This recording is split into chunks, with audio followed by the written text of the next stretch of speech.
Las historias más aterradoras de criminales en serie. En los años 70 Ted Bundy parecía un galán de película, ¿no? Pero en realidad era un monstruo de pies a cabeza. Usaba su atractivo para engatusar a jóvenes mujeres y luego, ¡zas!, las atrapaba en una pesadilla. Cometía actos de secuestro, sufrimiento físico y homicidios de formas espeluznantes.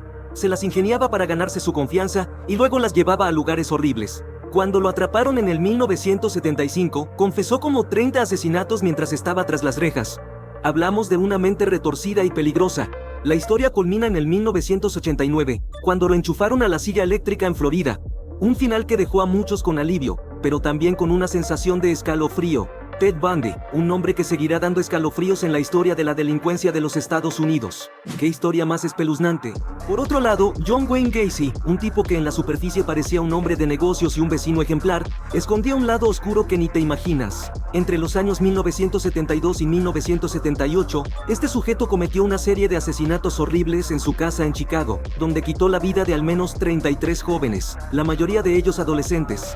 Lo peor de todo es que muchas de sus víctimas terminaron enterradas bajo su propia casa o arrojadas al río cercano. Finalmente, en 1980, fue capturado y condenado a la pena de muerte. No fue hasta 1994 que ejecutaron a este monstruo. La historia de Gacy es un escalofriante recordatorio de cómo el mal puede camuflarse detrás de una fachada de respetabilidad, y su nombre, sin duda alguna, es sinónimo de infamia en la historia criminal de los Estados Unidos. ¡Qué historia tan escalofriante y perturbadora! ¿Sabes sobre Aileen Wuornos? Una mujer que se ganaba la vida en la calle y que decía haberse defendido, dijo que le había quitado la vida a 7 tipos en Florida en los años 1980. Esta historia desató un montón de discusiones fuertes sobre la pena de muerte y la psicología de los delincuentes. Su caso nos hace ver lo enredado que puede ser el sistema legal y cómo las circunstancias pueden llevar a alguien a hacer cosas violentas. Aunque hubo un montón de polémicas sobre su salud mental y las situaciones en las que se metió, la condenaron en 1992 y la mandaron al otro barrio en 2002 con una inyección letal.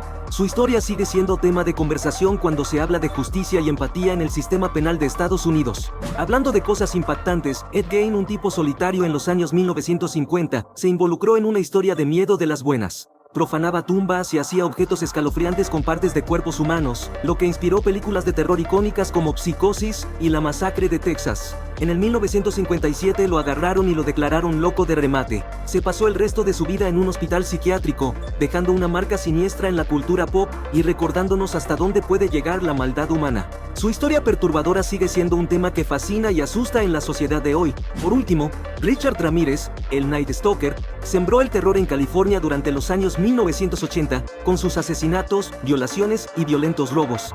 Su cara se veía por todos lados en los medios, y la gente vivía con el miedo constante de que pudiera colarse en sus casas durante la noche. En el 1985 lo agarraron, lo condenaron a la pena de muerte en el 1989. Finalmente falleció a causa del cáncer en el 2013, antes de ser ejecutado. Su legado nos recuerda lo oscuro que puede ser el mal, y cómo la justicia puede ser escurridiza incluso en los casos más horribles.